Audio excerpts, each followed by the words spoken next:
Voces del Misterio Express.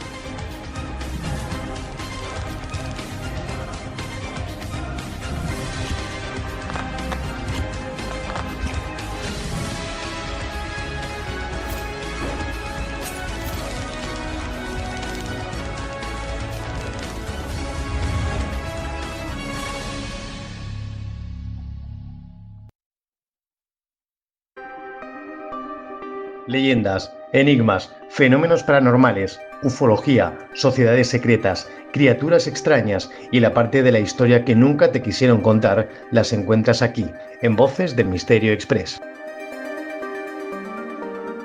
Legalizar el contrato de su alquiler ha sido un error, señor Russell. ¿Cómo dice? Esa casa jamás debería haber sido alquilada. Ha sido una equivocación. La señorita Norman actuó precipitadamente. ¿Qué puede objetarse? Esa casa no debe ser habitada. Nadie ha podido vivir en ella. No quiere que la habite nadie. ¿Qué tienen en común los fantasmas, las casas encantadas y los enigmas del más allá? Todos forman parte de una historia que no nos han terminado de contar.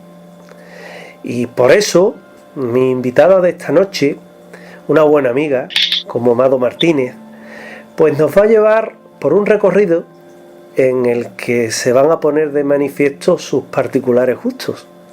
La Santa Compañía, los trenes fantasmas, las casas sangrantes que a ver las haylas, la espectrofilia, los faros embrujados, lugares malditos u objetos encantados, así como vampiros, sonidos imposibles, estigmas, sombras, mensajes del más allá y fenómenos que desafían a toda lógica científica.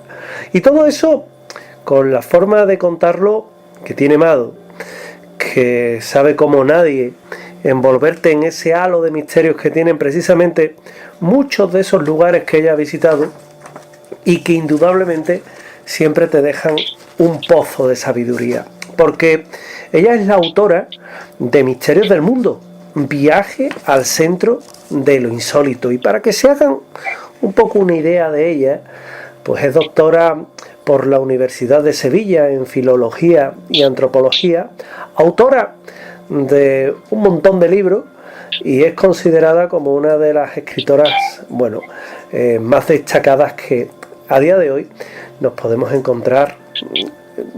Su editorial en el dossier de prensa pone que en Iberoamérica, pero yo diría que también la tienen en cuenta en otros muchos puntos donde son también seguidores de cómo te cuenta sus cosas.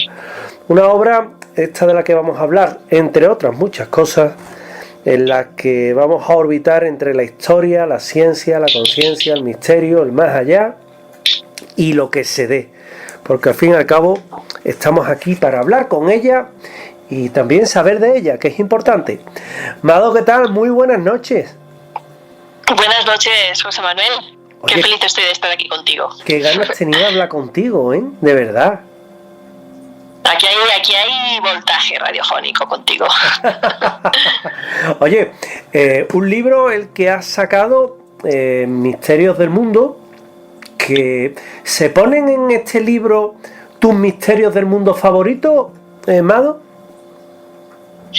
Bueno, yo diría que es un recorrido más que por misterios del mundo favoritos, por personas favoritas, fíjate, porque yo siempre digo que los casos están muy bien, pero en los casos siempre hay un testimonio, siempre hay una palabra, siempre hay alguien, un testigo, que es el que a media voz, ya casi resquebrajada a veces, según lo que te esté contando y conmovido, te cuenta pues ese encuentro que tuvo una vez, ese encuentro del tercer tipo, esa experiencia cercana a la muerte, o te confiesa que es un vampiro moderno y que necesita alimentarse de la energía de otras personas, o que se casó con un fantasma porque se enamoró de un fantasma, y miles de cosas de ese tipo, ¿no?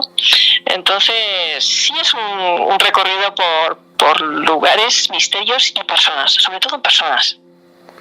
Personas que al fin y al cabo los testimonios, ¿verdad? Son muchas veces aquellos que por imposibles que parezcan son los que le dan credibilidad a un caso, ¿no? Se lo podrán creer o no, pero son los que le dan credibilidad a un caso. Oye, Mado, ¿cómo es que te da un buen día por irte a Colombia? realidad yo ya había venido varias veces a este maravilloso país, porque tengo también varios libros publicados aquí, de Colombia Sobrenatural 1, Colombia Sobrenatural 2. Fíjate, Misterios del Mundo salió antes en Colombia y Estados Unidos, en el 2024, y este año es que ha salido esa edición que tú tienes ahora entre las manos con Luciérnaga. Y bueno, la última vez que vine invitada por el Instituto Caro y Cuervo de Colombia, que es algo así como el Instituto Cervantes en España, una institución muy prestigiosa, y vine en calidad de escritora y profesora visitante en una residencia. Vine a hacer una residencia y vincularme a los procesos y las maestrías de escritura creativa y estudios editoriales. Y en principio me iba a quedar muy poco tiempo, ¿no? También tenía otra cita, que me habían invitado a la Feria del Libro de Bogotá, me iba a quedar 1 mes y medio, máximo 3 meses. Y me fui quedando y tardé 14 meses en volver a España. Yo recuerdo que le dije a mi madre, mamá, en 1 mes y medio vuelvo, luego si eso voy y vuelvo otra vez y tal. Y tardé 14 meses en volver a España. Ya me fui vinculando aquí a procesos, a la enseñanza en la universidad, al mundo editorial, a cumplir aquí también agenda audiovisual, una parte un poco desconocida para algunos de mi vida, que me conocen más por mi vertiente de misterio, pero yo soy profesora universitaria y guionista, y trabajo mucho en narrativas transmedia y cosas de ese tipo también. Profesora universitaria y doctora por la Universidad de Sevilla. Cuéntame eso, que tú eres de mi... Eso está en mi tierra, tú has estado aquí. En Sevilla, hombre, por supuesto. Además, a mí me encanta Sevilla. No sé si te he dicho alguna vez que, no solamente porque yo leí mi tesis doctoral en Sevilla, sino porque además gané el premio Ateneo Joven de Sevilla también, y esa noche en los Alcáceres para mí fue absolutamente mágica, y tengo que decir que recorrer las calles, hablar con su gente, que los sevillanos me parecen personas absolutamente maravillosas, con una gracia y un arte y un buen jamón serrano ahí en el barrio de Triana, que no te lo puedes ni imaginar. O sea que, bueno, de aquí le mando un saludo muy grande a Miguel, que es muy amigo mío de Sevilla, y me encanta, cada vez que puedo voy para allá. Qué alegría, oye, qué alegría también da reencontrarte con tus amigos, con tus amigas. En este caso yo me reencuentro contigo después de bastante tiempo, y no porque te haya perdido la pista, porque te lo comentaba el otro día, cuando aquí en España era una odisea encontrar tus 2 libros de Colombia, yo me los conseguí, y me los... Eso me parece increíble. Y me encantaron. ¿Sabes por qué? Porque estuve hace ya 10 años en Colombia, en Bogotá. ¿Tú dónde vives en Colombia? Bueno. ¿En qué sitio vives? En Bogotá, sí, sí. Pues por allí estuve porque fuimos a grabar un documental al Salto, a Tequendama, y fuimos a grabar también a la laguna de Guatavita, donde se decía que estaba el Dorado, ¿no? Y la verdad es que me gustó muchísimo el país, me gustó muchísimo la gente también de allí, sumamente agradable, sumamente receptiva con las personas, ¿no? Y también gracias a tu libro, con posterioridad he podido descubrir que Colombia tiene mogollón de misterio, Mado. Pero una barbaridad, es un país, bueno, fíjate, esta es la patria del premio Nobel Gabriel García Márquez, que es la cuna del realismo mágico, ¿no? Que es una especie casi como de género fantástico, de fantasía, de lo maravilloso cotidiano, podríamos hablar, ¿no? Del fantasma cotidiano, el duende cotidiano, la brujería cotidiana, ¿no? De cosas que se comentan como si fueran normales, que a nosotros en Occidente nos llamaba mucho la atención esa cotidianidad de lo maravilloso, esa convivencia entre 2 mundos, y que en realidad, pues lejos de esas otras imágenes que a veces nos han llegado de Colombia, es la verdadera Colombia, ¿no?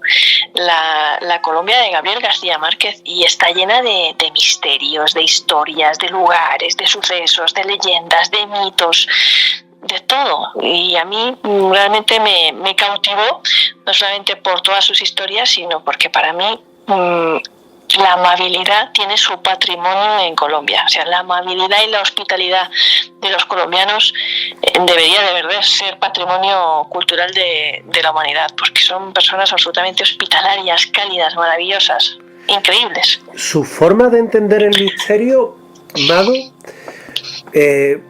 sigue...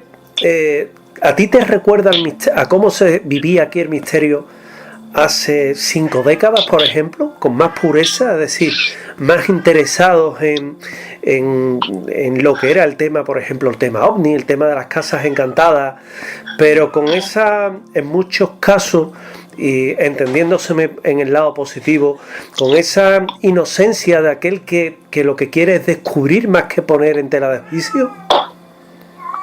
No, fíjate, aquí el misterio se vive con la misma intensidad, rigor que por ejemplo, en el mundo del periodismo del misterio de España, ¿no? De aquí tenemos grandes profesionales como Juan Jesús Vallejo, que también está aquí, Esteban Cruz, que es compañero mío antropólogo también en la Universidad de Rosario, que hacía el programa Más Allá también en televisión, y otros tantos profesionales, no sé, un decano del misterio como Néstor Armando Alzate, ¿no? Que hace décadas ya hacía ese programa de misterio en Caracol Radio, ¿no?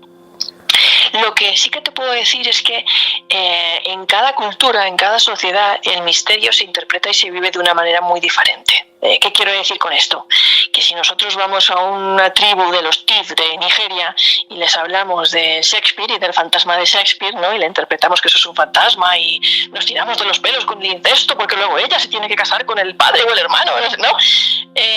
Eso los Tiv te dirían, no, eso no es un fantasma, porque para ellos es imposible que alguien regrese de la aldea de los muertos, te diría que es brujería. Y que eso que vio fue un presagio de brujería, y que le hicieron un ataque de brujería, y que lo otro fue brujería, y que lo otro también fue brujería. ¿Y qué va a ser eso incesto? Si lo normal es que se casara, ¿no? ¿Quién iba a cuidar de los campos, no? Todo se interpreta de una forma diferente. Entonces, lo que a lo mejor en Europa o en España diríamos que es un fantasma, a lo mejor aquí dirían que es el duende, o que es una bruja, o que es brujería, en ese sentido, ¿no? También la percepción de la brujería en Colombia tiene una tradición muy distinta a la que ha tenido en Europa, bueno, porque en Europa se murieron, o quemaron más bien a más de 10.000 mujeres, entre otros, en la hoguera, y hubo una gran estigmatización de lo que es la palabra bruja, la brujería, y tenemos un pánico atroz, diría yo, a estigmatizar a nadie con la palabra bruja, ¿no? Cuando aquí en América Latina y en la Nueva España no hubo quemas, hubo algún juicio, pero muy poquitos, algún que otro juicio, un oasis dentro de lo que es la historia de la Inquisición, y algún acta de algún ajusticiamiento, multa o lo que sea, pero no hubo esa persecución atroz con la brujería. Y además aquí se mezcla sincréticamente con los rituales de la brujería y los sistemas de creencias africanos, ¿no? Entonces aquí sí hay una tradición de brujería muy distinta, como digo, a la que pueda existir en España, que puede existir algún rezado de, bueno, podemos encontrar algún curandero, podemos encontrar incluso neobrujería, como yo lo llamo, ¿no? Gente que practica la magia wicana o cosas así, pero no brujería en el sentido en el que la podemos encontrar, por ejemplo, en Colombia, cuando vas al mercado de los brujos de Caravanas, en Bogotá, o cuando vas al mercado de Sonora de México, ¿no? Con sus rituales de sacrificio un poco más pesado y la firme creencia de que puede haber personas que te pueden causar el mal por brujería. De hecho, en el año 2012, creo que fue, en un pueblecito de Antioquia, quemaron a una mujer los vecinos porque otro brujo había dicho, ¿no?, que se había presentado en sueños unas niñas, una cosa igual a la de Zurgamurdi, ¿no? Entonces el sistema de creencias es diferente, ¿no? Entonces a veces los fenómenos se interpretan de forma diferente, pero ni con más ni con menos inocencia, ¿no? Sino de forma diferente. De forma diferente y también de forma intensa, como no cabe de otra forma. Y revisando el libro de Mado Martínez, con quien estamos hablando esta noche, Misterios del Mundo, Viajes al Centro de lo Insólito, con Luciérnaga, pues nos encontramos historias que son, bueno, aparte de que el libro está editado de una forma primorosa, cosa que se agradece, también es verdad que nos habla de casos que a mí me han dejado bastante sorprendido, porque, por ejemplo, me quiero detener en el fantasma de Anita Delgado. ¿Quién era Anita Delgado? Uy, esto tiene que ver con el Museo Díaz Escobar, que por cierto te pilla cerca, porque estamos hablando de un lugar que está en Málaga, en pleno corazón de Málaga, y que además es un sitio al que yo llegué por casualidad, porque realmente nadie me dijo, mira, Amado, ve al Museo Díaz Escobar de Málaga, que está encantado y hay unos objetos ahí, absolutamente no, para nada. Si mal no recuerdo, yo acudí ahí con mi compañera Cristina Candela, malagueña, gran periodista también, aficionada al mundo del misterio, que si nos está escuchando le mando un saludo también muy grande desde aquí, y fuimos a ver... Fuimos a consultar unos archivos de hemeroteca, fíjate tú, del Diario Sur, porque el Museo Díaz Escobar tiene una de las hemerotecas más completas de la prensa andaluza de la época, y yo creo que estábamos, no sé, yo iba detrás de algo de la Niña de Teba o algún expediente de ese tipo, o del Poltergeist de Málaga, de Carlos Muñoz. Y cuando llegamos allí, ¿cuál no fue nuestra sorpresa? Que los trabajadores del museo, pues al ver que nosotras estábamos interesadas en todo este tema de los lugares encantados y todo eso, nos empiezan a decir que allí se ven cosas muy extrañas, que han visto presencias, que han visto apariciones, a veces en un intento... Yo siempre digo que detrás de cada historia de fantasmas hay una historia real, de alguien que realmente tuvo una identidad, ¿no? Y que cada vez que tenemos un encuentro de este tipo, aparte de qué quiere el fantasma de nosotros, es como que queremos nosotros del fantasma. Y nos empeñamos mucho y tratamos de tirar siempre del hilo en identificar a esa persona que hace aquí, ¿no? Por ejemplo, este monje, ¿no?, que he visto yo, o esta sombra, ¿qué hace aquí? ¿Quién es?, ¿no? Y en el Museo Díaz Escobar sucede algo parecido a lo que sucedía en la aduana de Barranquilla, aquí en Colombia, en el Archivo del Atlántico, y es que había un fantasma que era una dama blanca que empezó a aparecerse con la llegada de unos documentos. Esto es lo realmente curioso, ¿no? Pues con el Museo Díaz Escobar sucede lo mismo. Cuando tú llegas allí, que además es una colección extraordinaria, yo recomiendo a todo el mundo que vaya a este museo de costumbres. Uno se encuentra con un montón de objetos muy antiguos, que uno empieza a preguntarse, ¿con qué objeto es que esta señora de negro me se ha parecido? ¿Con qué objeto es que este esqueleto que he llegado a ver, ¿no? ¿A quién pertenecerá el alma de este objeto que se está presentando de esta manera? Y lo curioso es que en este museo no fueron ni uno, ni dos, ni tres las personas que nos dijeron que habían tenido un encuentro con lo insólito o que directamente habían visto un fantasma, que incluso se había llegado a quedar grabado, se habían grabado cosas muy extrañas en las cámaras de seguridad, sino prácticamente todo el personal del museo nos contaba, ¿no?, que a veces unos habían visto a una señora de negro, una viuda, otros habían visto un esqueleto y otros se habían encontrado con lo que algunos identificaban como el fantasma de Anita Delgado, ¿no? ¿Por qué el fantasma de Anita Delgado? ¿Qué es lo que hacía allí Anita Delgado, ¿no? ¿Quién era Anita Delgado? Bueno, esta es una pregunta importante. Esta mujer se la conocía como princesa de Capurtala, fíjate, y fue una bailarina española de cuplés que llegó a convertirse en Raní de Capurtala. Fíjate cuántas figuras desconocidas tenemos en la historia de España, pero nació en Málaga. Nació en Málaga, en la calle Peña. Era hija de Ángel Delgado de los Cobos y Candelaria Briones. Y ellos, que tenían un pequeño café, La Castaña, en el que Ana pues empezó a actuar desde muy temprano y a mostrar pues muchas destrezas en lo que es la actuación teatral, la declamación y todo eso. Se convirtió en una persona tan famosa en la época, y dicen que era tan guapa y tan hermosa, que acabó convirtiéndose en eso, en Raní de Capurtala, o sea, realmente en princesa de Capurtala. Bueno, lo que pasa es que en este lugar, como sabes, hay objetos muy preciados y algunos de ellos están relacionados, son objetos personales de Anita Delgado, ¿no? Y muchos de los trabajadores del museo aseguran que la han visto, que han visto el fantasma de Anita Delgado allí también, rondando por esos lugares alrededor de esos objetos que probablemente eran muy preciados para ella. Anita Delgado, vaya historia, que tan interesante, tan apasionante, además de Málaga, con lo que a mí me gusta Málaga. Sabes que en una ocasión, Mado, Luis Mariano Fernández, me invitó a unas conferencias en Mijas Pueblo y me alojó en un hotel. Lo que se le olvidó a Luis Mariano Fernández decirme es que me había alojado en una habitación que tenía un fantasma. Y pasamos una noche, bueno, mi mujer sobre todo, pasó una noche que todavía se está acordando de aquella noche. Vamos, con decirte más, a las 6 de la mañana estábamos de vuelta en Sevilla. Es decir, no nos quedamos a dormir allí porque ella decía que allí ella no se quedaba. Pero yo le cogí afición a esto de ir a hoteles encantados. Y por ejemplo en Perú, y eso quiero que me lo cuentes, me alojé en el Gran Hotel Bolívar. El problema es que yo tampoco sabía lo que pasaba en el Gran Hotel Bolívar. Cuéntanoslo. Pues mira, si en el Museo de Málaga tenemos 2 retratos de Anita Delgado sobre los que a lo mejor dicen algunas culturas que en el retrato o en las fotos se queda el alma de la persona, ¿no? Por eso a los árabes no les gusta que les hagan una foto, ¿no?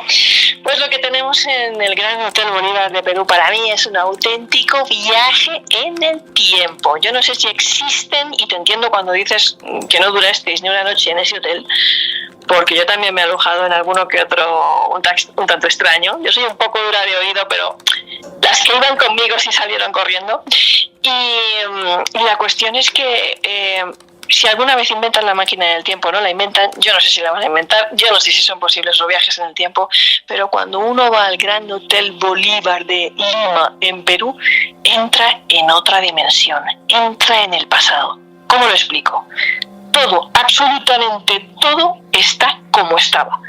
Cuando digo todo, aunque la gente no me crea, es que está como estaba. O sea, no han cambiado ni los cubos de la basura, ni los retretes, ni el sistema de tirar de la cadena, ni el suelo, ni el pomo de la puerta, ni la radio. O sea, todo, absolutamente todo está como estaba. Tú entras y ves el pomo de principios del siglo, el cubo de la basura, la radio súper antigua, no sabes ni cómo encenderla, con decirte que no sabes ni cómo tirar de la cadena. O sea, es una cosa impresionante. Los antiguos salones de baile, esas lámparas de araña, todo, o sea, todo. Nada más cruzar el umbral te recibe un Forte, uno de estos primeros coches, de los primeros modelos que sacó Ford, ese libro de visitas con todas esas firmas de todas esas personas que pasaron por allí, Hemingway, Clark Gable, Churchill, artistas, presidentes, famosos de todas clases, que estuvieron allí, que se alojaron allí, que se sentaron en ese mismo sofá que tampoco ha cambiado, el sistema del ascensor, todo, absolutamente todo. Hay que decir que el Gran Hotel Bolívar, después del incendio, pasó a manos de los trabajadores de la cooperativa, cuando ya no se podían hacer cargo de él, y bueno, pues fueron ellos los que con mucho mimo fueron cuidando el hotel y encargándose de que el negocio siguiera adelante, pero no hicieron grandes reformas. No pasó a ningún grupo hotelero en aquella época que dijeras, es que él, ¿no? Y de hecho la planta del incendio sigue incendiada, por lo menos la última vez que yo estuve ahí. O sea, uno se asoma y ahí eso es oscuridad, las marcas de hollín. O sea, eso es como cuando uno va caminando por la playa y hace pie y de repente hay un acantilado ahí y no ves el fondo, ¿no?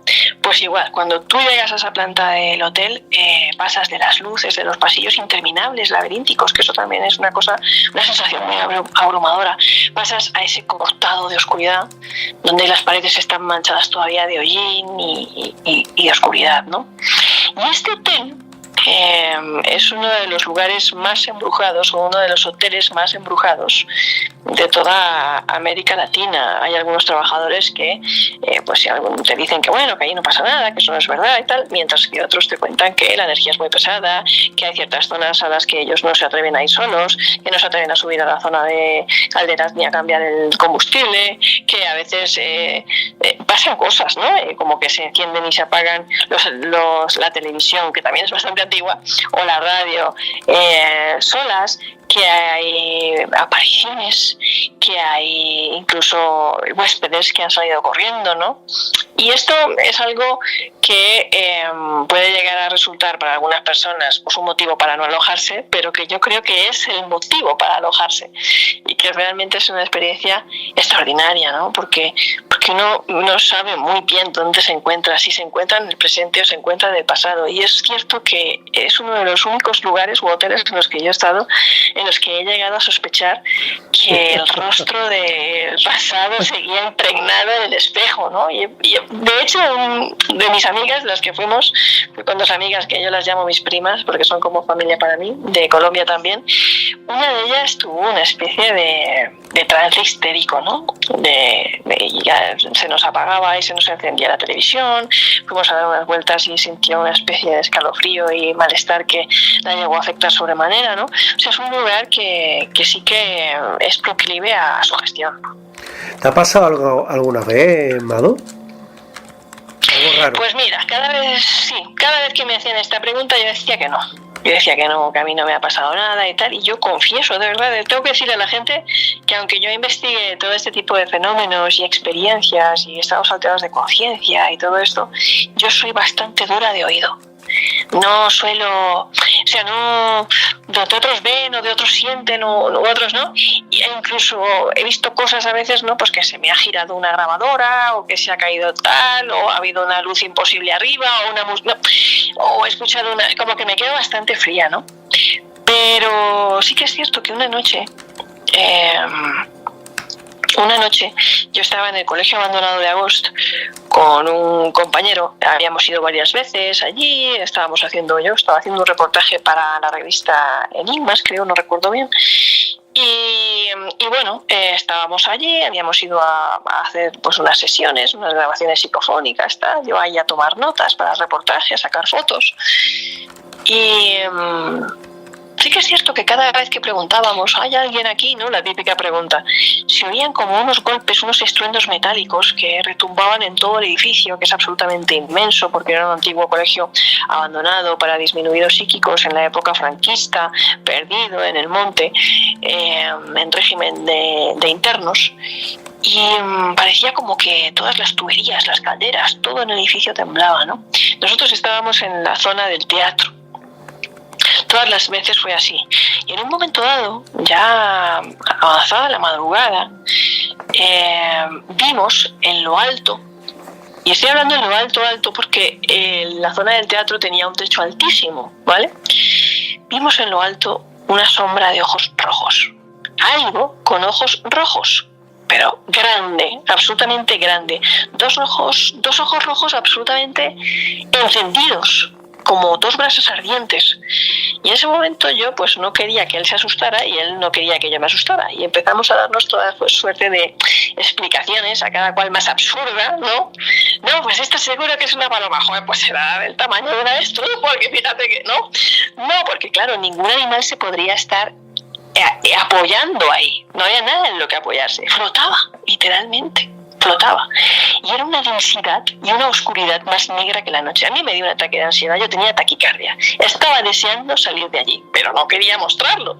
Yo simplemente le decía a mi amigo Antonio, bueno, Antonio, yo creo que ya es hora de recoger, que no sé qué, ¿no? Y nada, empezamos a recoger los bártulos con bastante prisa, nos fuimos a casa, y al llegar a casa, y esto es lo extraño, José Manuel, es que nada, nosotros llegamos, escuchamos las psicofonías por si se había grabado algo, los registros de audio y tal, y no hablamos del tema. No solo no hablamos del tema, que pasó como si no hubiera pasado, no sé si me entiendes. Sí, al cabo de los años, no, esto es lo extraño, José Manuel. Lo extraño es que al cabo de los años, a mí me mandan en la revista Año Cero a hacer un reportaje sobre las sombras, sobre los hombres de las sombras, los shadow people que llaman. Y entonces me pongo en contacto con Jason Offitt, que es uno de los grandes investigadores y referentes del fenómeno en Estados Unidos, para entrevistarlo. Y nos ponemos ahí en una entrevista y me dice, bueno, mira, Mado, hay 4 tipos de sombras. La sombra del señor encapuchado, la sombra del señor del sombrero, la sombra de no sé qué, no sé cuántos, y la más miedosa de todas, me dice, la sombra de ojos rojos, porque se alimenta de tu miedo. Y ostras, ahí recordé ese evento que nos había pasado en el colegio abandonado de Agost, pero una cosa o sea, raro. Y entonces llamé a mi amigo Antonio Y le dije, oye, Antonio, ¿tú te acuerdas cuando estuvimos en el colegio de Agos, que vimos una sombra de ojos rojos y tal? Y me dijo, sí. Y yo le dije, ¿por qué nunca hemos hablado de esto? Y me dijo, no sé. O sea, ¿no te parece extraño que viviéramos ese momento de absoluto terror? Yo estaba aterrorizada, yo no quiero volver a ver una cosa así en mi vida. Y que al llegar a casa no habláramos de ello y lo olvidáramos durante tantos años. La gente me preguntaba, ¿tú alguna vez has visto algo? Y decía, no, ¿qué va? Y este recuerdo, este reportaje, detonara ese recuerdo. Es curioso porque son muchas las personas que le ocurre eso, que tienen una experiencia, se olvidan de ella o se quieren olvidar de ella. Realmente es una defensa psicológica, no es otra cosa, pero fíjate que al final acaba aflorando con más fuerza. Yo te voy a contar, como estamos de confesiones tú y yo, yo trabajo por la noche y los fines de semana en la radio de aquí autonómica, y a nosotros nos pasaban cosas raras en el estudio. Cosas raras como que, bueno, se nos encendía, se nos apagaban las luces del estudio, había veces que se abría la puerta sola. Claro, una puerta de un estudio de radio no es fácil que se abra sola, pero se nos abría la puerta, nos bajaba la temperatura muchísimo, incluso en verano, que tú sabes que los veranos de Sevilla son duros, porque hay noches que estamos aquí a 32 grados, y no exagero, una noche a 32 grados es muy difícil de llevar. Se nos bajaba a lo mejor la temperatura a 12 grados en estudio, y tú decías, imposible, porque es que el aire acondicionado está puesto para una temperatura determinada, ¿no? Nos temblaban las pantallas de televisión que tenemos todas puestas en el estudio, porque hay ocasiones en las que van surgiendo noticias y se tienen una serie de canales por lo que pudiera pasar. Al fin y al cabo somos un medio de comunicación, y una de nuestras labores, aparte de entretener, es informar, ¿no? Y fíjate qué curioso que hay un momento en el que vemos a un compañero pasar, como yo te puedo ver a ti, es decir, como tú me puedes ver a mí. La diferencia, Amado, pues que ese compañero lleva 22 años muerto. Y lo vimos las 4 personas que estábamos aquella noche en el estudio, que eran en este caso Jesús García, Pilar Muriel, yo y el técnico que estaba en control. Y fue el técnico, Javier, el que nos avisó por lo que era una llamada, tú sabes, interna, el típico pitido que te dan, y te señala la cristalera por donde habitualmente el público que pasa por el pasillo pues ve los programas, cómo se están haciendo y no. Y lo vimos perfectamente, pero fíjate que tiempo después, unos meses después, los compañeros de deporte, ellos van justamente delante nuestra. Cuando nos vamos a ir nos dicen, oye, esperarse que queremos hablar con vosotros. Bueno, deportes y nosotros que somos el programa, digamos, magazine nocturno, que nosotros hablamos de misterio, leyenda, historia, un poquito de todo, ¿no? Bueno, ¿de qué queréis hablar? Dice, no, es que ustedes habéis visto aquí cosas raras, ¿verdad? Y le dijimos, pues mira, nosotros se lo dijimos de la forma más natural del mundo, ¿eh? Mira, sí, lo hemos visto esto. Y dice, es que nosotros lo hemos visto también. Uy. Y son mogollón de compañeros, porque el deporte tú sabes que arrastra mucha gente. Bueno, pues yo ese tipo de historias antes me las callaba también, porque decía, no me van a creer, van a decir que todo nos pasa a nosotros. Pero ¿sabes qué pasa, no? Que pasarnos nos pasa a los que lo buscamos.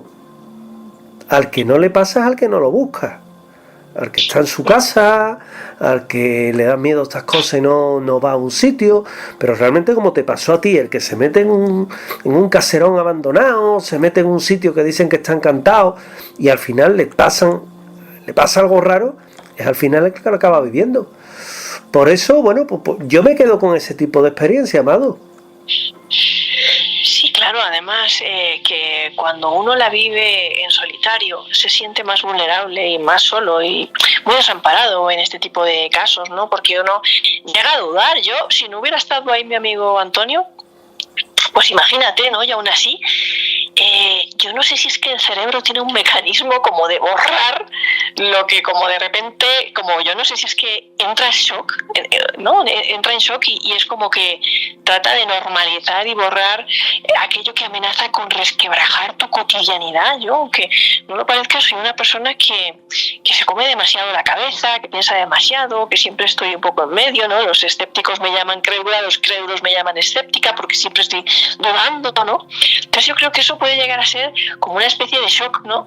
Que amenaza un poco con tu integridad y con resquebrajar tu realidad, y que de alguna manera trata como de bloquearlo, ¿no?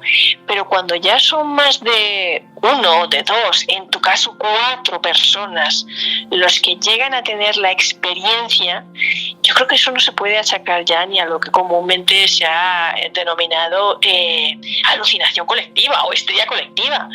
¿Por qué no? O sea, no es algo más, es realmente un desvelo, o sea, una apertura del velo de la realidad hacia otras realidades que posiblemente conviven con la nuestra, y que en determinados estados alterados de conciencia somos capaces de ver, de vivir y de apreciar, ¿no? Y esto es muy interesante, porque al final todas estas experiencias de las que estamos hablando, ya sea de aparecidos, de encuentros del tercer tipo, de experiencias cercanas a la muerte, de episodios mediúmnicos, psicometría, ouija, no dejan de ser como esa frontera en la que somos capaces de sintonizar entre dos mundos. Qué bien explicado y qué certero el comentario. Qué certero el comentario, porque hay veces que es que realmente es eso. Es esa frontera entre dos mundos en las que no sabemos por qué, pero oye, ahí nos encontramos, ¿no? Y luego todos son dudas, todos son incertidumbres, todos son preguntas. Esta pregunta que te voy a hacer ahora, hoy quizás no sea el día aquí en España, pero también me ha llamado la atención y también figura en este fantástico libro del que estamos hablando hoy, de Mago Martínez, con Luciérnaga, Misterios del Mundo, Viaje al Centro de lo Insólito, que lo tienen ya disponible en librerías, en plataformas, y que yo les recomiendo encarecidamente, porque la autora, aparte de buena amiga, derrocha calidad por los 4 costados cuando habla y cuando escribe. Pero, ¿cuál era el Titanic de los trenes, Mado? Uy, pues hoy es un día, sí, tú lo has dicho, difícil para hablar de este tema, porque acabamos de vivir, en el momento en que estamos aquí ahora mismo haciendo este programa, pues ese accidente, ese aparatoso accidente de tren que ha tenido lugar en Adamuz, en Córdoba, y que nos ha tenido a ti en desvelo en el periódico, y a mí en desvelo en La Rosa de los Vientos, porque ayer estuvimos también ahí pendientes de la actualidad, dando paso a todos los partes, y que nos va a recordar mucho a lo que pasó hace ya muchos años en el Boston Bridge en Estados Unidos, cuando el 27 de agosto de 1891 a las 2:35 de la tarde sale un tren, partía de la estación de Stateville en Carolina del Norte, un tren de vapor de 5 vagones de la compañía Richmond y Danville Road. Iba pues aparentemente con un poquito de retraso, y parece que le dieron un poquito más de velocidad porque había salido con cierto retraso, pero que bueno, que la velocidad en aquellos momentos era 65 kilómetros por hora, ¿no? Como ahora que los trenes alcanzan en España los 300 kilómetros por hora. Y a los 4 minutos de ponerse en marcha, mientras atravesaba el puente de Boston Bridge, se descarriló y se precipitó sobre las aguas del Third Creek, que es un abismo de 18 metros. Imagínate, los vagones iban machacándose unos encima de otros, convirtiendo en cuestión de segundos el paisaje en un amasijo de hierros y carne humana, ¿no? Y los que pudieron escapar corrieron de inmediato a pedir ayuda. La cuestión es que esta tragedia fue tan aparatosa y tan triste que fue necesario llamar a los presos de la cárcel, una cárcel cercana, para que ayudaran en las labores de rescate. Madres aguantando las cabezas de sus hijas hasta que no podían más, ¿no? y se acababan ahogando también. Los que no murieron de esa forma acabaron ahogados. Por eso lo llamó el Titanic de los trenes.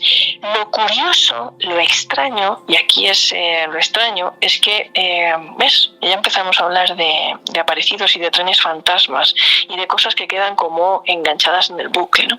Y es que el 27 de agosto de 1892, es decir, el mismo día, pero años después, otro 27 de agosto, pues iba un grupo de personas caminando a lo largo de aquellas mismas vías cuando oyeron un estruendo. Y cuando se acercaron y se asomaron a mirar, vieron a un hombre vestido también de operario de ferrocarril que les preguntó la hora. Entonces ellos lo vieron extraño. El hombre estaba ahí como preguntándole la hora al tiempo que estaba mirando un reloj de estos de cadenita, como el que llevaba mi abuelo, de estos que de mano, una cadenita. Total, que lo vieron allí, que les preguntó la hora, y ellos, pues claro, como oyeron el estruendo, se asomaron a ver qué es lo que había pasado, ¿no? Qué es lo que había pasado, pero no vieron nada. Entonces, al volver a girarse, este hombre ya no estaba. ¿Recuerdas que antes hemos dicho que uno siempre trata de identificar al fantasma, ¿no? Que siempre hay como una historia detrás. Y lo cierto es que aseguraban, los rumores decían que era el antiguo jefe de equipajes, Hugh Linster, que había sido condecorado con un reloj de oro en agradecimiento por sus 30 años de servicio trabajando para la compañía ferroviaria, y que algunos supervivientes de esta tragedia ferroviaria lo habían visto como mirar la hora en el reloj con gesto de asombro, ¿no? Como si estuviera mal justo antes del accidente. Y esta fue la primera aparición que tuvo lugar alrededor de esta tragedia, pero no te lo pierdas, ¿eh? El 27 de agosto de 1941, es decir, casi vamos de 50 a 50, otro 27 de agosto, 50 años después, resulta que había una mujer allí sentada en su coche porque se le había pinchado una rueda y estaba esperando a que viniera su marido con el mecánico a ayudarla, y de repente vio salir un tren, pero de la nada.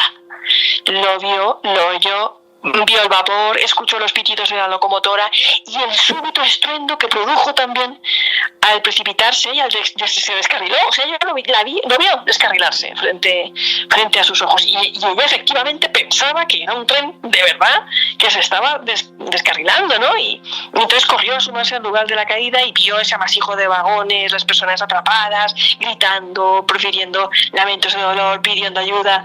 A los pocos instantes llega el marido con el mecánico y ella les dice que corran, ¿no? Miren lo que está pasando. Y cuando ellos se asomaron, no vieron absolutamente nada. Todo había desaparecido. Entonces ella sufrió un gran impacto porque se dio cuenta de que, ¿cómo era posible, no? Que ella hubiera visto algo que ya no estaba allí, ¿no? Fue uno de los últimos avistamientos del Boston Bridge. Y el 27 de agosto de 2010, atención, todas estas historias del tren fantasma, ese tren que se queda, esa tragedia que se repite en bucle una y otra vez, hace que un grupo de aficionados a lo paranormal, como pudiéramos ser tú, yo, ¿no? Muchas personas que nos siguen y que comparten esta pasión por el misterio, pues se acercaron allí para ver si era verdad que se aparecía el Boston Bridge, ese tren, ese lugar, en ese sitio. Y nada, fueron con Christopher Kaiser, de 29 años, que era natural de Charlotte, que es uno de los cazafantasmas que quiso comprobar con sus propios ojos eso. A mí me recuerda un poco a la protagonista de mi novela El tren de las almas. Y se apostaron allí y se aventuraron por el puente cuando en un momento dado vieron aparecer un tren, los faros de un tren aproximándose hacia ellos. Lo que en un principio pensaron que podía ser ese tren espectral, pero que lamentablemente era un tren de verdad en esta ocasión. Y bueno, no les dio tiempo a escapar de aquella trampa mortal. Salieron corriendo para intentar escapar y salir del puente, pero no lo lograron.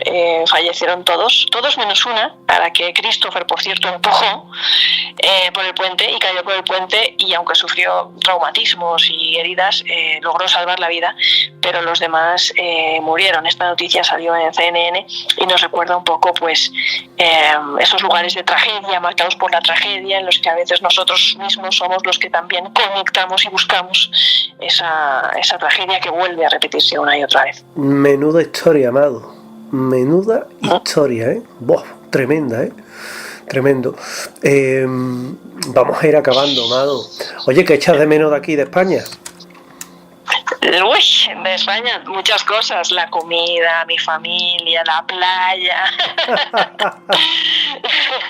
muchas cosas. Mira, mi biblioteca, por ejemplo, la biblioteca que yo tengo, aunque aquí ya la estoy plagando la casa, porque yo soy de hacerme con... yo soy una plaga con los libros, pero mi biblioteca, la comida de mi madre, por supuesto, que la he hecho muchísimo de menos, esas habas con chorizo.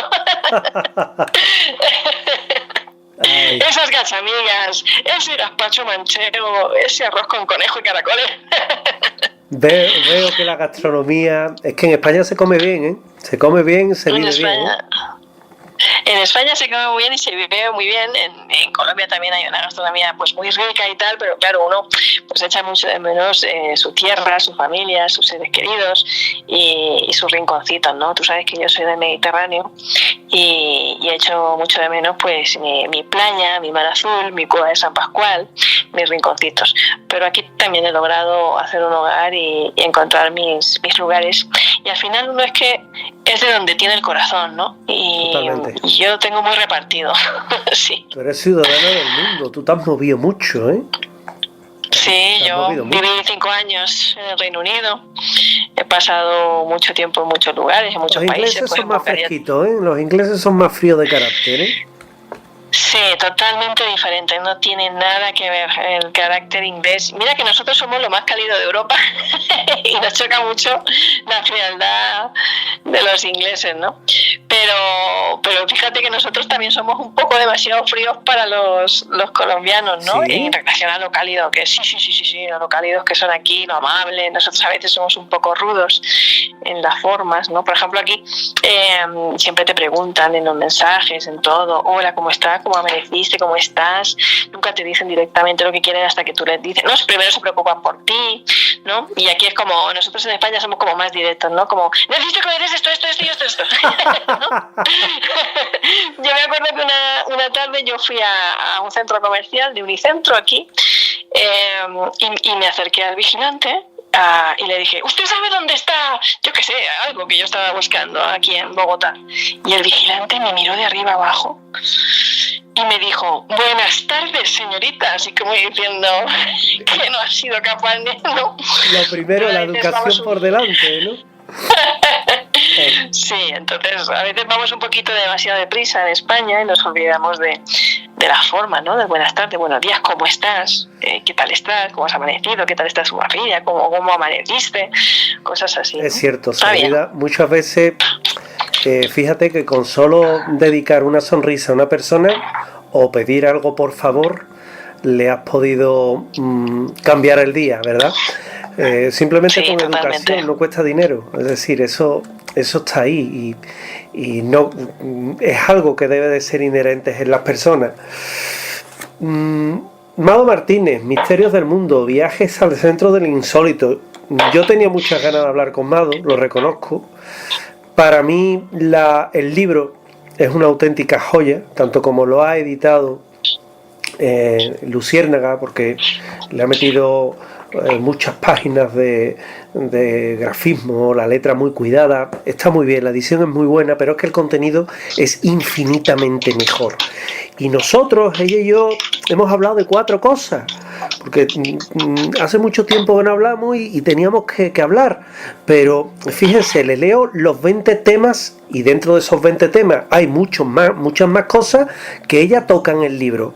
Los acechantes, objetos siniestros, hoteles para no dormir, trenes fantasma, combustión espontánea, sonidos de música celestial en el parque de Yellowstone, estigmas, las marcas de Dios, faros embrujados, procesiones espectrales y santas compañías, ouija, lugares encantados, espectrofilia, vampiros, poltergeist, casas sangrantes, sueños dobles, niños ferales, lugares malditos, monstruos y cierra el número 20 con hospitales, ecos de la tragedia.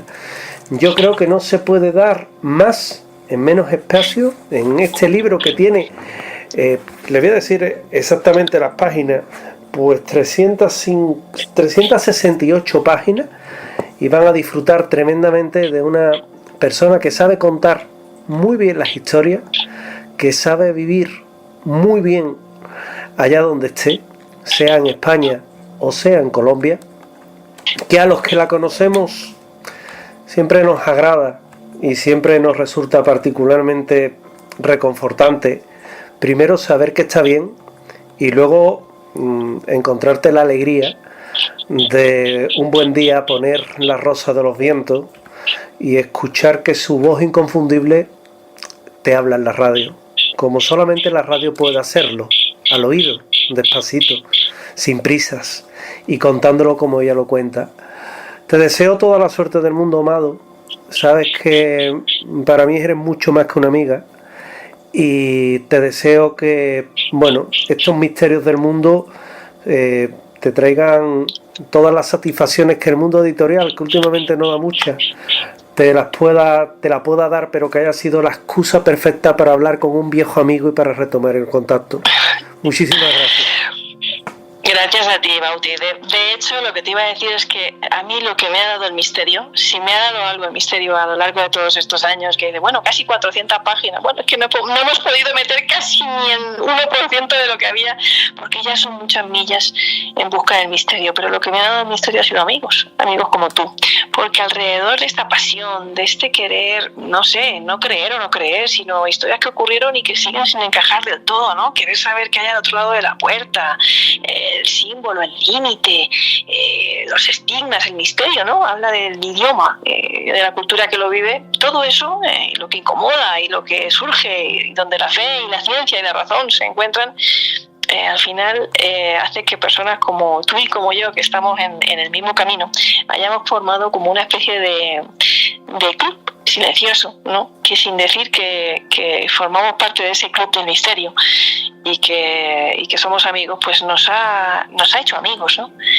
Y he compartido grandes momentos, he conocido grandes personas, a grandes, no sé, amigos como tú, en todas partes del mundo, alrededor de esta pasión, ¿no? De querer compartir en estas líneas, en este micrófono que todavía tiene magia, ¿no? Algo más que cuentacosas, ¿no? Sino esa emoción, ese sorprenderse todavía, esa curiosidad, esa duda, ese no querer conformarse con la explicación última, sino querer ir un poquito más allá. Y en el camino, pues eso, nos hemos conocido nosotros, hemos conocido testimonios, testigos que luego han acabado también convirtiéndose en grandes amigos, ¿no? Que vinieron a contarnos un día donde otros no los escuchaban y tú los escuchaste, Bauti, ¿no?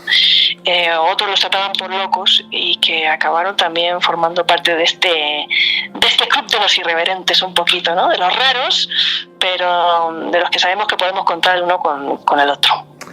Compañera, gracias y seguimos en contacto, ¿eh? Amenazo con tenerte más veces aquí en esta tu casa ya, ¿eh? Ya sabes que estaré encantada. Un beso, gracias. Un abrazo muy grande. Chao. Legalizar el contrato de su alquiler ha sido un error, señor Russell. ¿Cómo dice? Esa casa jamás debería haber sido alquilada. Ha sido una equivocación. La señorita Norman actuó precipitadamente. ¿Qué puede objetarse? Esa casa no debe ser habitada. Nadie ha podido vivir en ella. No quiere que la habite nadie. Leyendas, enigmas, fenómenos paranormales, ufología, sociedades secretas, criaturas extrañas y la parte de la historia que nunca te quisieron contar las encuentras aquí, en Voces del Misterio Express. Voces del Misterio Express.